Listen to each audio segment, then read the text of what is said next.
receoso, temeroso de trazer a palavra que o Senhor tinha colocado no meu coração. Algumas palavras a gente acha um pouquinho mais fácil de pregar, né? Outras a gente sente um temor e uma responsabilidade maior, né?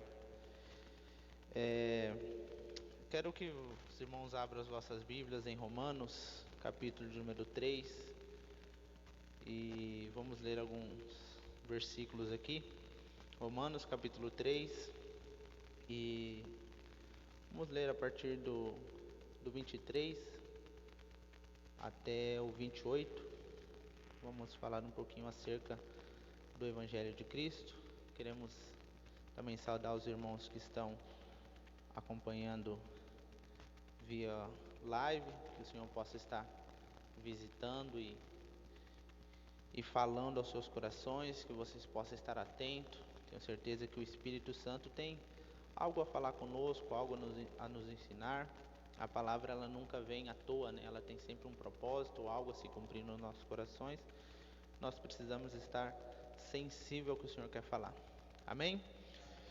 Romanos capítulo 3, versículo de número 23, que diz assim: Pois todos pecaram e estão destituídos da glória de Deus, sendo justificados gratuitamente por sua graça, por meio da redenção que há em Cristo Jesus.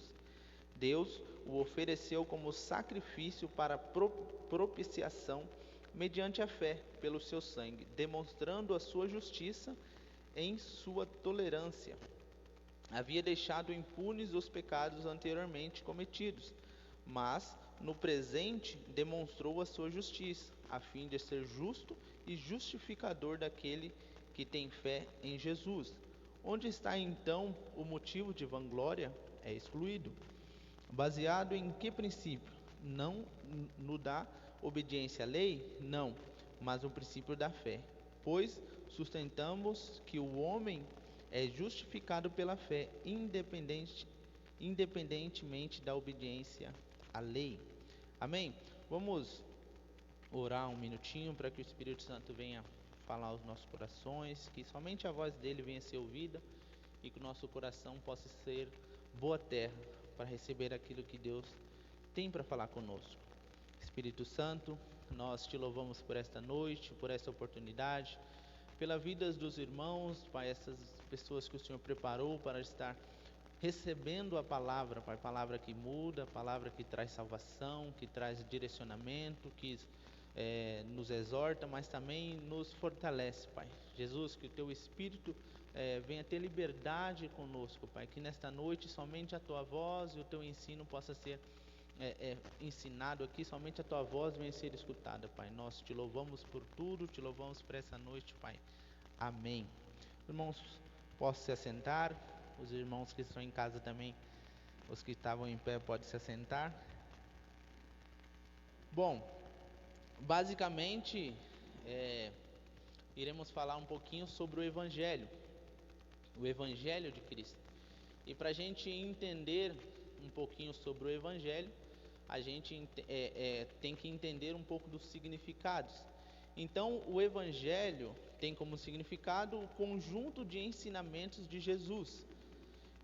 Cada um dos 4 livros dos apóstolos, Mateus, Marcos, Lucas e João, eles vão falar sobre Jesus, sobre a sua vida, sobre a doutrina, né, os ensinamentos, as leis, aquilo que nós devemos obedecer, e sobre a sua ressurreição. Então, esse é o Evangelho. O Evangelho é tudo aquilo que reflete ou aponta para aquilo que Jesus fez. Então, o Evangelho é uma boa notícia.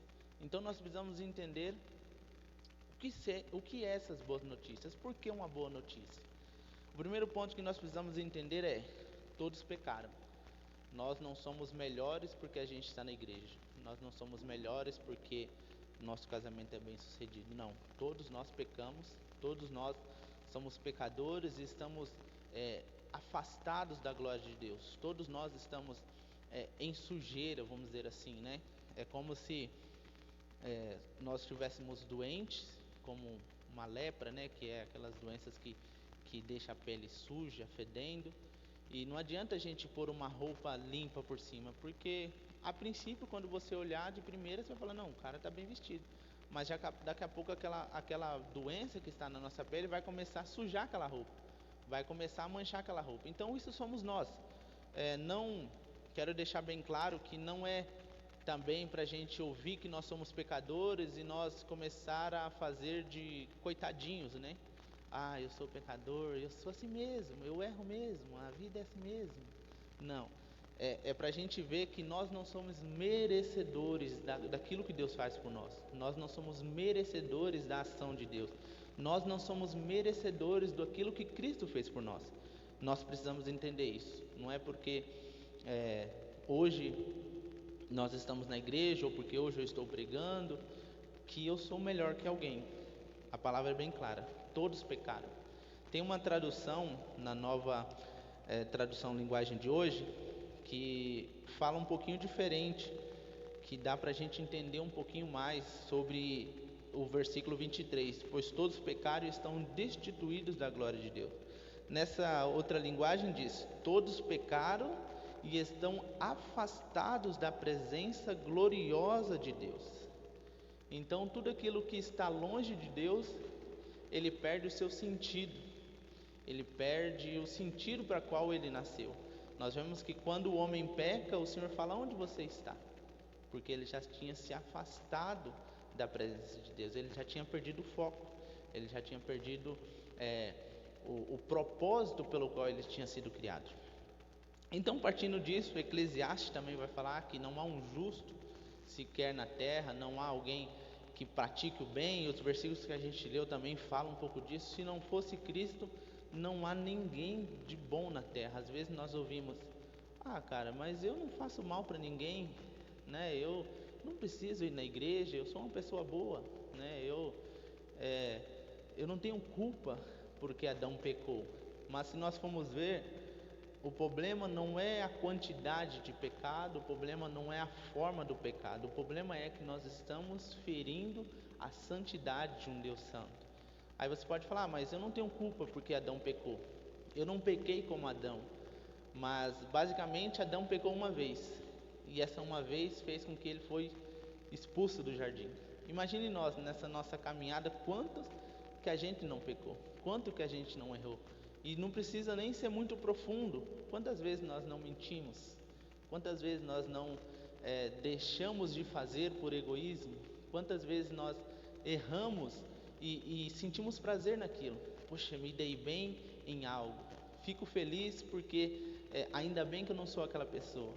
Então isso é para a gente entender que nós estamos... É como... Eu até estava falando com a minha esposa esses dias, é como se a gente estivesse num rio, e esse rio no mar, e esse mar tem pessoas que estão se afogando no pecado, e tem pessoas que estão na beirinha, mas ainda aqueles que estão na beirinha estão contaminados por aquela água, estão tocando nessa água.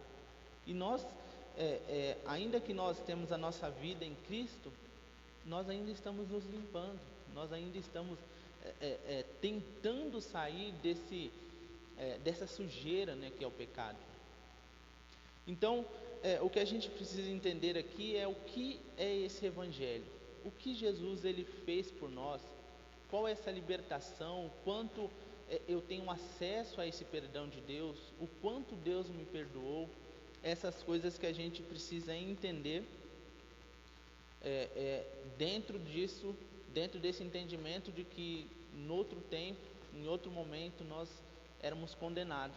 Quando Deus olha para nós, Ele fala a mesma coisa, fora de Cristo, claro, a mesma coisa que fala nos tempos de Noé. Me arrependo de ter criado o homem, porque o homem se tornou mau.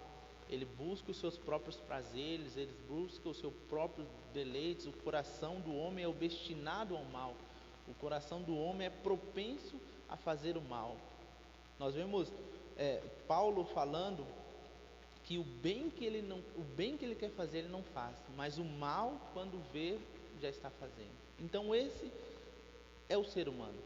Esse não é somente a pessoa que está lá fora, a pessoa que está no mundo. Esse somos nós. Esse basicamente é o nosso DNA, né?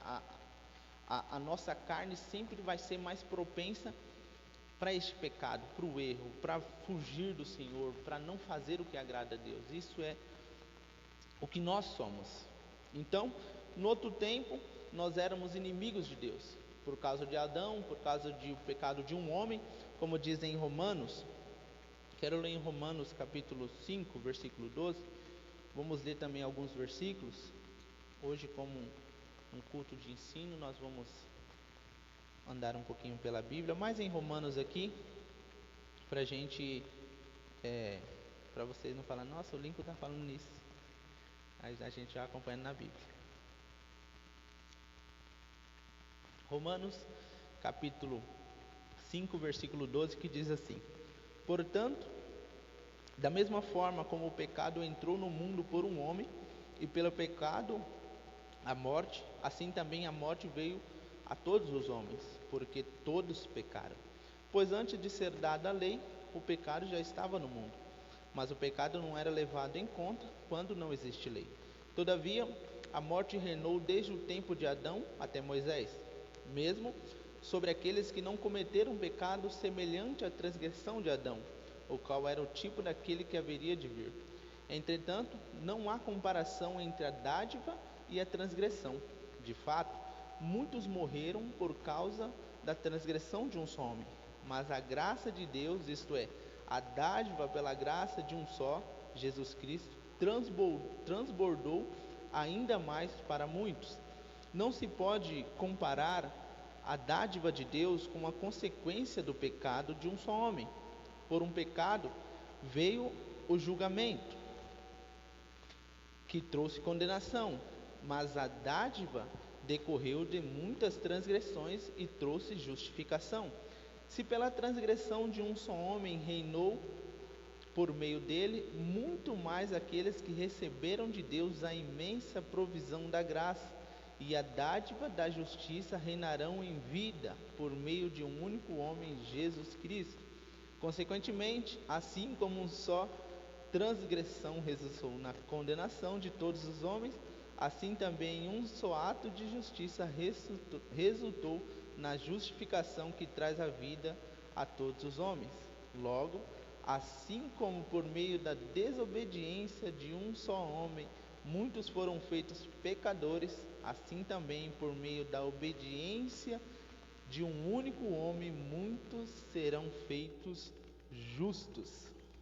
Então, nós vemos que quando Deus olhou para a descendência de Adão, para a consequência do pecado após Adão, não haveria um justo, todos pecados, todos afastados, ninguém que de fato iria buscar a Deus, ninguém que de fato entregaria a sua vida a Deus.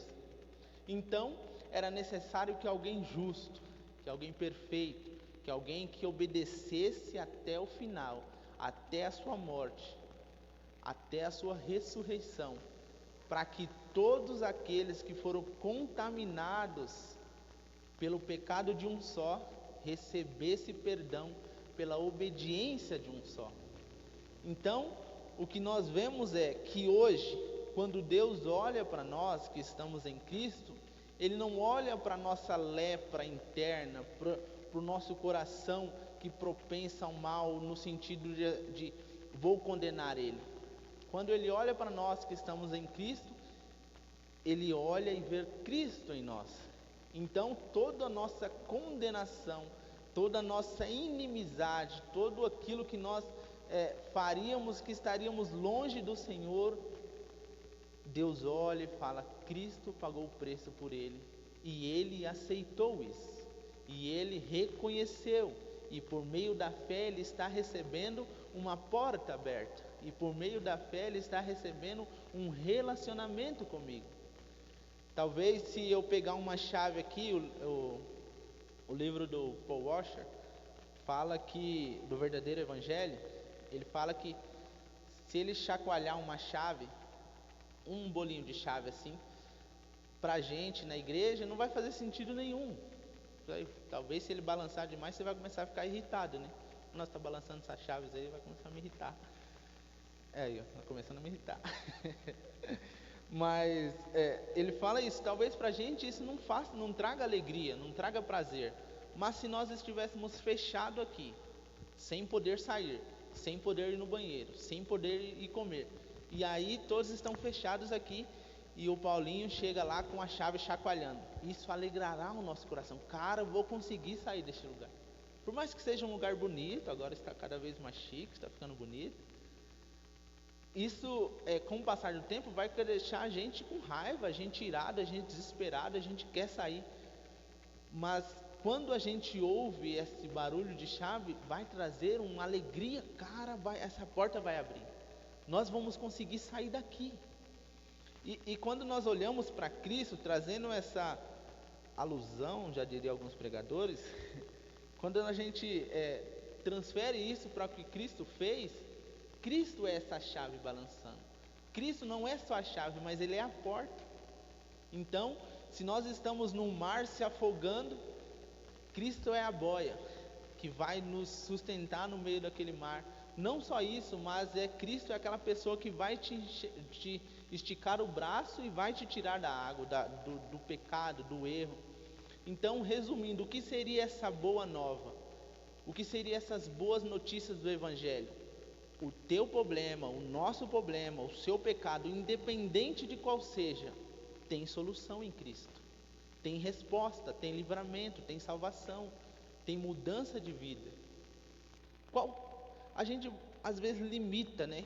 Porque às vezes, vamos usar um exemplo aí. Hoje se fala muito da política. Se a gente fala muito do Lula, o Lula roubou, o Lula não merece mais ser presidente. Você sabia que Jesus pode salvar o Lula, independente do que ele fez, do que ele vai fazer, do que ele roubou, deixou de roubar? Cristo tem perdão para a vida dele. Um pedófilo, alguém viciado em pornografia, um assaltante, um drogado, um viciado em bebida, qualquer que seja o crime da pessoa, Cristo tem solução para essa vida. No mundo onde a gente está acorrentado no pecado, no mundo onde a gente está preso sobre esse lamaçal, sobre essa sujeira, sobre essa podridão, Cristo é a solução. Cristo é a água que nos purifica. Cristo é o fôlego de vida. Através do Espírito nós somos livres. Eu estou lendo um livro do O Vinho Novo é Melhor, do Robert Tom. E a história dele, no começo ali, ele fala que ele é uma pessoa viciada em bebida. Mas viciada assim, de não conseguir ficar uma oração. O cara beber quando acorda e dormir bebendo, sabe? De o cara não saber nem se ele cometeu um crime ou não, de tão viciado que ele está naquilo, da boca cegar. Se ele não beber naquele dia, ele fica fora de si. E ele encontrou Cristo, e Cristo tirou todo esse vício dele. Então nós vemos que qualquer que for o pecado, qualquer que for aquilo que às vezes a gente fala, cara, para mim não tem mais solução, para mim não tem mais jeito, é como se alguém viesse gritando, ou se uma placa estivesse dizendo, boa notícia, cara, isso tem solução, isso tem uma saída. Você não precisa ficar trancado nesse calabouço, se sentindo sozinho, se sentindo abandonado, se sentindo esquecido. Cristo é a resposta. Num tempo como esse, onde a minha esposa fala que eu falo demais, toda vez que eu pregar eu cito a pandemia, mas é uma verdade. Num tempo como este, onde a gente está na pandemia, você vê pessoas com medo. E de fato dá medo. Você não sabe aonde você vai ser contaminado. Você não sabe se você vai pegar e vai passar bem por isso.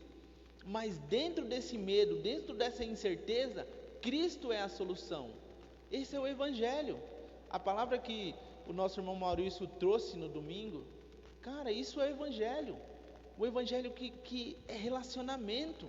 É esse acesso de quando ele conta que a irmã Vivian ajoelhou ali para entender o que está acontecendo e Deus respondeu. É o que Cristo fez. Ele abriu a porta e falou: cara, dentro das suas necessidades, dentro daquilo que você precisa, dentro das lutas que você enfrenta, você tem saída. Se você for a Deus, você tem resposta, direcionamento. Então, algumas coisas que nós precisamos entender: nós temos boas novas, nós temos boas notícias, nós somos livres do domínio do pecado. Isso não nos faz perfeitos, isso não nos faz, cara, agora eu não preciso mais nada, agora eu estou bom. Não, isso nos faz entender e olhar ainda mais o quão maravilhoso é Jesus. Ao invés da gente olhar e querer falar, cara, eu sou bom, isso tem que trazer uma revelação e um entendimento de que, cara, Cristo é maravilhoso, Cristo é perfeito. Cara, obrigado, Jesus, pelo que você fez. Obrigado, Deus, porque o Senhor abriu uma saída.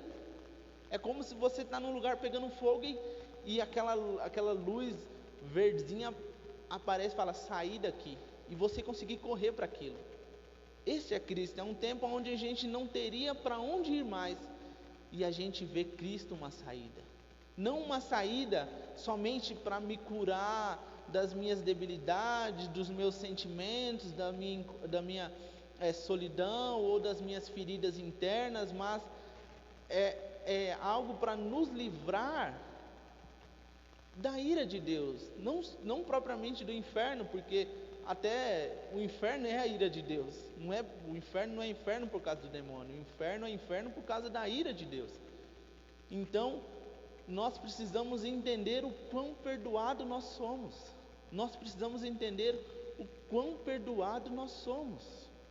E eu quero ler em Lucas, que vai falar, tem uma história sobre isso, para a gente ter esse entendimento, dessa entrega, desse, cara, eu fui tão perdoado que agora eu preciso me entregar mais, eu preciso olhar para Cristo e não me limitar somente a participar de um corpo, participar de um ministério, de pregar, de qualquer coisa que a gente faça na igreja. Não é só isso. Lucas capítulo 7, a partir do versículo 36, vamos ler um pouquinho, até o 50. Os irmãos estão entendendo, amém? Está fazendo sentido? Se não estiver fazendo sentido, tem que orar para Jesus trazer entendimento. Lucas capítulo 7, versículo 36. Jesus é ungido por uma pecadora. É engraçado essa passagem, que quem que não é pecador, né? Todos ali são, né? Jesus é ungido por uma pecadora. Convidado por um fariseu para jantar, Jesus foi à casa dele e reclinou-se à mesa. Ao saber que Jesus estava comendo na casa do fariseu, certa mulher daquela cidade, uma pecadora, trouxe um frasco de alabastro com perfume e se colocou atrás de Jesus aos seus pés. Chorando, começou a molhar-lhes com as suas lágrimas. Depois enxugou os seus cabelos e beijou-os e ungiu-os com perfume. Ao ver isso, o fariseu que o havia convidado disse a si mesmo: se este homem fosse profeta, saberia que nele está tocando e que tipo de mulher ela é, uma pecadora. Interessante, né? Como se ele não fosse. Então lhe disse Jesus: Simão, tenho algo a lhe dizer. Dize, mestre, disse ele. 2 homens deviam a certo credor. Um lhe devia 500 denários e o outro 50. Nenhum dos dois tinha com que lhe pagar. Por isso, perdoou a dívida de ambos. Qual deles o amará mais? Simão respondeu: suponho que aquele a quem foi perdoada a dívida maior. Você julgou bem, disse Jesus. Em seguida virou-se para a mulher e disse a Simão: vê esta mulher, entrei em sua casa, mas você não me deu água para lavar os pés. Ela, porém, molhou os meus pés com suas lágrimas e enxugou com seus cabelos. Você não me saudou com um beijo, mas esta mulher, desde que entrei aqui, não parou de beijar os meus pés. Você não ungiu a minha cabeça com óleo, mas ela derramou perfume nos meus pés. Portanto, eu lhe digo, os muitos pecados dela foram perdoados, pois ela amou muito. Mas aquele a quem pouco foi perdoado, pouco ama. Então Jesus disse a ela, seus pecados estão perdoados. E os outros convidados começaram a perguntar, quem é esse que até perdoa pecados? Jesus disse à mulher, a sua fé a salvou, vá em paz. Os irmãos conseguem entender que o entendimento dessa considerada pecadora, ela não merecia estar ali. Você vê que o próprio fariseu fala, cara, se Jesus soubesse quem é essa pessoa, se Jesus conhecesse quem ela é, mal ele sabia que Jesus já sabia quem ela é. Jesus já sabia que ela era pecadora. Só que o mais interessante não é o que Jesus sabia sobre ela, mas o que ela sabia quem era Jesus. Porque ela teve uma entrega e venceu alguns preconceitos, né? Se a gente for ver um pouquinho da história, uma mulher não poderia fazer isso, ainda mais uma mulher considerada pecadora. Se nós formos ver, há muitos relatos que os considerados pecadores são pessoas que talvez eram uma prostituta, talvez eram pessoas doentes, enfermas, talvez pessoas que cometeram alguma coisa ou tinham alguma doença ou algo do tipo. Então essas pessoas não eram consideradas dignas de se reunir em qualquer lugar, havia uma limitação. Então é interessante até a gente estudar um pouquinho sobre quantas limitações essa mulher tinha para ela fazer aquilo, mas ela venceu tudo isso, venceu preconceitos, venceu acusações, e ela foi aos pés daquele que tinha perdão para ela. E não só foi aos pés, mas ela não precisou falar nada, ela reconheceu o quão pecadora ela era. Ela entrou ali e não precisou falar, Jesus me perdoa por tal coisa. Ela reconheceu, cara, eu não preciso nem falar, ele vai entender só. Eu acredito que ela não tinha nem palavras para falar alguma coisa, ela apenas abriu o seu coração. E a atitude dela falou muito mais do que as palavras do que o próprio fariseu estava falando. Então, nós vemos que ela teve um entendimento do quão perdoada ela estava sendo. Ela teve um entendimento de que ela tinha que correr para o lugar onde ela receberia perdão. Então, é esse tipo de mulher aqui, essa atitude dessa mulher que nós precisamos ter. Uma entrega, uma devoção, chorar ao Senhor, Senhor, eu não sou nada, não há nada de bom em mim, não há nada de valioso em mim, mas aos seus pés, com as minhas lágrimas, eu te suplico, que o Senhor lembre-te de mim, que o Senhor, nós agradecemos ao Senhor por esta porta aberta. Nós vemos que João vai falar que ele não era digno nem de amarrar as sandálias de Jesus. Então nós vemos que essa mulher tem praticamente a mesma atitude sem falar nada, porque ela entendeu que ela não devia 50 reais, não devia 500 reais, ela devia muito mais, e o que ela devia era merecido de morte. E esses somos nós. O que nós devíamos e devemos a Deus é preço de morte. Só que quando Deus condenaria nós por sermos inimigos dele, Cristo vem e toma o nosso lugar. Cristo vem e não pagou uma conta atrasada de 100 reais. Ele pagou uma conta que levou todo o sangue dele. Ele pagou uma conta aonde que ele foi ferido, ele foi humilhado, ele foi transpassado, ele foi pregado. Não só tomou alguns tapas e falou, vai lá. Não, ele morreu. Morreu por nós. E nós, muitas das vezes, não estamos entendendo isso. Nós não estamos entendendo porque as nossas atitudes estão sendo como a do fariseu. Não, quem precisa de perdão é os moradores de rua, é os políticos. Não, cara, é nós. Nós precisamos olhar para nós mesmos. Nós precisamos olhar para nós mesmos e ver que não há nada de valor em nós.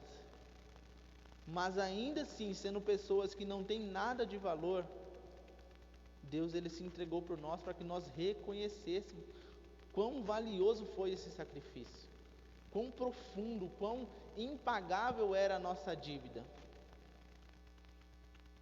Uma coisa que torna a repetir é que não é para a gente se fazer de coitadinho, é para a gente desfrutar disso, desfrutar da liberdade em Cristo, desfrutar do relacionamento com Deus, desfrutar dessa porta aberta, desfrutar que nós somos hoje sacerdotes, nós temos acesso ao Senhor, nós não dependemos de outras pessoas, nós podemos ser como essa mulher e dentro do meu quarto eu ir lá e chorar aos pés de Cristo, porque Ele está lá. Eu posso vir na igreja e chorar aos pés de Cristo, e entregar o meu mais valioso perfume a Ele, reconhecendo o quão perdoado nós somos. Nós precisamos desfrutar disso, nós precisamos entender isso, e para a gente entender isso, nós depende de algumas atitudes. O entendimento. A mulher, ela entendeu quem era Jesus. Nós precisamos ter uma revelação. E aí, essa revelação, nós vamos lá em Isaías, um texto bem conhecido, tema de muito congresso na Assembleia. Eu era assembleiano, irmão, depois que eu saí daqui eu virei assembleiano. Só não prega igual assembleiano, mas... Isaías capítulo 6 e o versículo 5.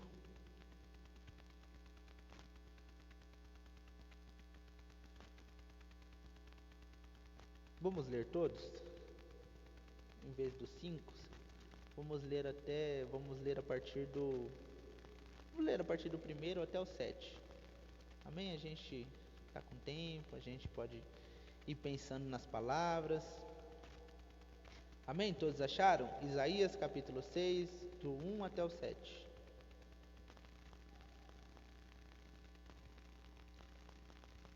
No ano em que o rei Uzias morreu, eu vi o Senhor assentado num trono alto e exaltado, e a aba de suas vestes enchia o templo.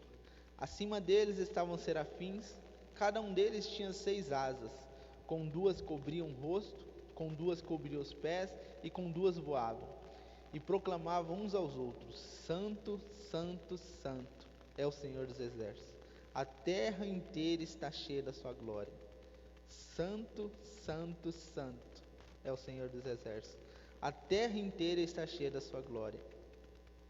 Ao som das suas vozes, os batentes das portas tremeram, e o templo ficou cheio de fumaça. Então gritei: ai de mim, estou perdida, pois sou um homem de lábios impuros, e vivo no meio de um povo de lábios impuros. E os meus olhos viram o Rei, o Senhor dos exércitos. Logo, um dos serafins voou até mim, trazendo uma brasa viva que havia tirado do altar com uma tenaça. Com ela tocou a minha boca e disse: veja, isso tocou os seus lábios, por isso a sua culpa será removida e o seu pecado será perdoado. Bom, aqui nessa passagem há diversos entendimentos, que a gente pode trazer, mas o que eu quero enfatizar é esta revelação que Isaías tem da santidade de Deus. Muitas das vezes nós esquecemos que nós servimos a um Deus santo. Por muitas vezes, quando solteiro, a gente, até na igreja mesmo, a gente passava por muitas tentações e uma hora, eu vou testemunhar, minha esposa sabe, eu vou testemunhar sobre, mas dando uma passada por cima, muitas das vezes a gente, não vou fazer isso porque alguém da igreja pode ver. E dá mais medo alguém da igreja ver do que propriamente um Deus santo que está vendo tudo. Às vezes nós nos limitamos,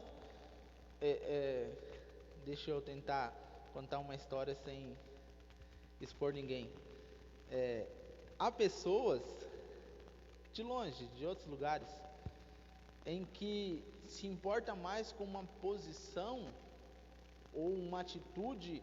Não, eu vou agir desta forma, vou falar como crente, glória a Deus, aleluia, na frente do meu irmão aqui, para que ele veja que eu sou crente, aleluia, né? Eu vou citar alguns versículos, mas quando vira, não está perto daquela tal pessoa, as palavras que se ouve, as brincadeiras, as atitudes são totalmente contra alguns princípios do Evangelho. Então, a pessoa se preocupa mais com o meu irmão, com a minha igreja, com o meu pastor, do que propriamente de um Deus que é santo, santo, santo. De um Deus que não tolera o pecado. Não só não tolera, mas o pecado ele odeia. Nesse livro do Paul Washer, O Verdadeiro Evangelho, ele fala isso. A pessoa fala para ele: mas Deus é amor, Deus não odeia. Aí ele falou assim: não vou nem entrar no quesito Bíblia, não vou nem citar versículo. Ele fala: vamos supor que você é uma pessoa que ama crianças. Você ama crianças, criança é tudo para você. Mas você aceitaria um aborto? A pessoa fala: não, eu odeio o aborto. Aí ele fala: então quer dizer que eu posso amar uma coisa e odiar uma coisa que faz mal àquilo que eu amo. E Deus não pode fazer isso. Deus é santo. Isaías vai falar que, ai de mim, ele teve uma revelação. E é isso que nós precisamos ter. Uma revelação que o meu compromisso não é somente com a igreja, somente com o meu pastor, somente com a minha liderança. O meu compromisso é com um Deus que está vendo o que a gente faz lá na nossa casa, está vendo como a gente está tratando as pessoas do nosso serviço, está vendo se a gente está dando aquela roubadinha no tempo no trabalho, está vendo se a gente está mentindo para a esposa, está vendo se a gente está roubando alguém, está vendo se a gente está, o que a gente está fazendo quando a gente está tomando banho. O Senhor, Ele está vendo, porque os olhos dele vê tudo. Então isso deveria causar em nós a reação que está em Isaías, mas a gente limita somente a ter uma experiência. Não, eu vou ter uma experiência como a de Isaías, aí sim eu vou. Sim, isso é verdade, o Senhor pode fazer isso. Mas nós precisamos entender e ter essa revelação de que, cara, nós servimos a um Deus que está vendo tudo o que a gente faz, não só o que a gente faz, mas o que a gente pensa. Imagina se a gente, se em um momento do dia, tudo aquilo, os nossos pensamentos fosse colocado num telão. Quão envergonhado nós ficaríamos, eu ficaria. Porque muitas vezes nós estamos pensando coisas que ferem os nossos irmãos, que ferem as pessoas ao nosso redor, e principalmente fere o único que está vendo os seus pensamentos, que é o Senhor. Então esse entendimento, essa revelação nós precisamos ter. Ai de mim. E esse ai de mim traz uma porta aberta para o Senhor santificar algo em nós, porque Isaías fala, ai de mim, e ele fala dos lábios. Eu sou uma pessoa de lábios impuros. Então aquilo que ele falou que ele é impuro, ele deu uma oportunidade para o Senhor, falou, Senhor, o Senhor tem liberdade nos meus lábios, naquilo que eu falo. Então o Senhor vem e purifica aquilo. A culpa do que você falava, a culpa do seu pecado, foi tirada. Então é isso que nós precisamos entender. Toda vez que nós temos uma revelação de Deus, e nós entendemos a santidade dele, nós precisamos abrir esta oportunidade para que ele santifique essa área da nossa vida, para que ele santifique os nossos pensamentos. Outra hora uma outra oportunidade eu vou contar mais detalhado, mas por muito tempo eu tive muito envolvido em pornografia, em coisas que não honravam a Deus, não honravam a santidade de Deus, não só a Deus, mas as pessoas, né, que a gente acaba vendo ali, assistindo. E quando eu decidi abrir o meu coração ao Senhor, decidi junto com a minha esposa, a gente buscar buscar uma ajuda em Deus nisso, o Senhor, Ele curou isso. O Senhor, Ele trouxe livramento, e assim como o anjo vem e toca Isaías, a gente viveu isso, como o Senhor vem e santifica o nosso casamento, santifica aquilo que a gente estava perdido e amarrado e entrelaçado e vivendo aquele pecado. Então é isso que nós precisamos entender, esta revelação. O Senhor é santo, e tudo aquilo que nós fazemos em pecado, a primeira pessoa que nós estamos ferindo não é o meu pastor, não é a minha igreja. Sim, isso é de fato a gente fere, porque nós somos um corpo, mas primeiramente, primordialmente, tentando falar difícil, acaba gaguejando, o que a gente fere primeiro é a santidade de um Deus que Ele é santo, santo e santo. É esta revelação que a gente precisa ter. E terceiro, para parecer que está acabando, terceiro, a gente precisa se entregar, como esta mulher fez. Cara, eu não vou ligar de falar que eu tinha problema com pornografia por vergonha, não. Meu Deus, o que os irmãos vão falar? O irmão limpo, nossa, que isso? Não, irmãos, a gente é falho, a gente erra, a gente é pecador. E no tempo que eu fazia isso, na época, né, que a gente fazia isso, eu achava que tudo se resolveria no casamento. Mas não, o nosso pecado não se resolve se eu me mudo de cidade, se eu me mudo de igreja, se eu me caso. Não, o pecado, ele se resolve quando a gente entende a boa nova, quando a gente entende o Evangelho, quando a gente entende que Cristo jogou uma boia quando a gente está se afogando. E Ele tem salvação, Ele tem libertação, Ele tem purificação, Ele tem santidade. Então nós precisamos nos entregar ao Senhor. Se nós formos continuar lendo Isaías, o Senhor, é até engraçado essa parte, né? Porque o Senhor, Ele fala, Ele santifica, né? Aí o cara está tendo uma visão dele, da sua santidade, aí Deus, como não quer nada, aqui enviarei. E o cara está lá vendo Deus, como é que ele vai falar que não? Não tem como. Então, quando nós nos entregamos ao Senhor, quando o Senhor nos santifica, quando a gente tem essa revelação, nós precisamos nos entregar. Há um chamado, há uma vocação, e aí vai dentro daquilo que da obra específica que o Senhor quer que você realize. Mas essa entrega é uma entrega de que, cara, eu não sou nada longe de Cristo, eu não tenho saída longe de Cristo, não há outra porta que não seja Cristo. É esse entendimento que a gente precisa ter, essa revelação de quem Cristo é e uma entrega total a Ele. Porque não adianta eu andar com a Bíblia debaixo do braço e andar de terno e cumprimentar os irmãos capazes do Senhor. Eu preciso me comprometer, eu preciso me entregar, eu preciso, como se diz, pagar o preço. Eu estou sem aliança hoje, irmãos, porque eu machuquei meu dedo, né? Estava trabalhando. Às vezes eu trabalho. E aí eu fui pegar uma caixa e minha aliança ela é um pouquinho chanfrada, né? Que eu comprei a melhor, né? Que a minha esposa queria. Aí eu fui pegar uma caixa, aí a aliança é meio chanfradinha assim, ela cortou meu dedo, fez um buraco aqui. Aí eu tô sem aliança hoje. Mas a gente que é pregador, que a gente tenta ser pregador, tudo que acontece a gente fala, Senhor, o que o Senhor quer falar com isso, né? Eu sou assim pelo menos, não sei os irmãos, mas tudo que acontece eu falo, Jesus, o que o Senhor quer falar comigo nisso? E aí eu estava pensando sobre isso, né? Aí eu senti como uma voz do Senhor me dando um entendimento ali, num sentido assim, às vezes nós fazemos uma aliança com o Senhor, nós entregamos a nossa vida, servimos a Deus e tal, e às vezes Deus ele quer tocar em áreas que dormem. Você acha que foi fácil confessar para minha esposa o meu pecado? Ou pedir ajuda a alguns irmãos? Não é fácil, isso dói, isso traz vergonha, isso quebra toda aquela pompa que o cara, às vezes a gente tem, aquele orgulho, é desmoronado. Você abre a porta da sua intimidade e você fica machucado.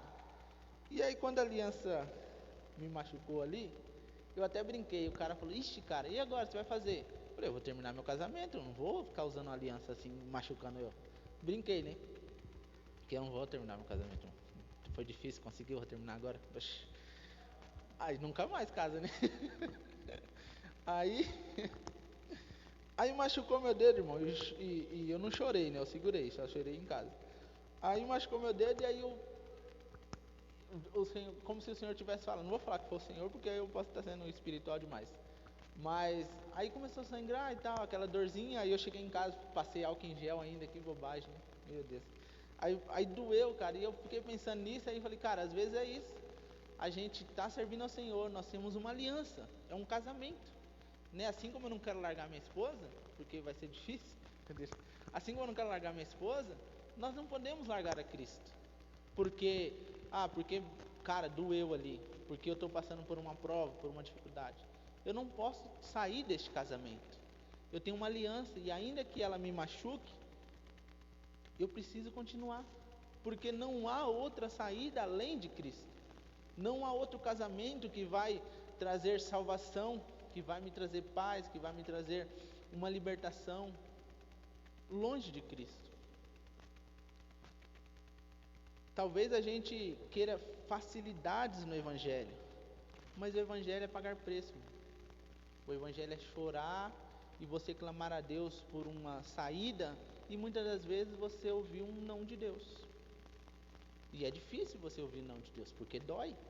Porque a gente cresceu, eu pelo menos cresci nisso, de que peça a Deus e Ele vai te dar. Então quando isso não acontece, você fala, que Deus é esse que falou não para mim? Mas um pai muitas das vezes fala não. Talvez quando o Isaac era pequeno ali, o irmão falou não para ele. Não põe o dedo nessa tomada. Talvez ele até deixou para ele falar, aprender, né? Mas muitas das vezes ele falou não, e aí o Isaac não entendia e começava a chorar e todas. Mas é necessário. O não, ele não é o fim do mundo. O não, ele é pedagógico, principalmente na questão do evangelho. E o não dói. Algumas marcas dói também. Esses dias a gente assistiu o filme do Paulo, apóstolo de Cristo. Forte, irmão. Tem algumas cenas lá que aí você olha para aquela cena e fala, cara, isso não é só um filme. Isso de fato aconteceu com os cristãos. Perseguidos, açoitados, pegando fogo, jogado por leões. Então, esse evangelho de Cristo não é somente nesta terra. Não é para esta terra, na verdade. Ainda que a gente viva aqui, a nossa função é agora olhar para isso e transmitir essa boa notícia para as outras pessoas. Mas com esse entendimento de que não é só vida mansa, não é só ficar lá de boinha. Tem as dores, os nãos, os ensinos que às vezes dói, que às vezes a gente chora. Então, é isso que a gente precisa pôr em prática, né? Entendendo que a porta está aberta para a gente se relacionar com o Senhor. Nós não estamos sozinhos, não se limita somente a esta terra. O Evangelho é a vida, as doutrinas, né, os ensinamentos e a ressurreição. Há uma solução para o problema do mundo, há uma solução para os nossos problemas. Esta é a boa nova de Cristo. Amém? Os irmãos entenderam a mensagem de hoje? Glória a Deus. Maravilha. Vamos colocar de pé. Lembrando que sábado tem o nosso culto, né? Domingo também. E domingo pela manhã, a nossa oração, às 8h30. No domingo,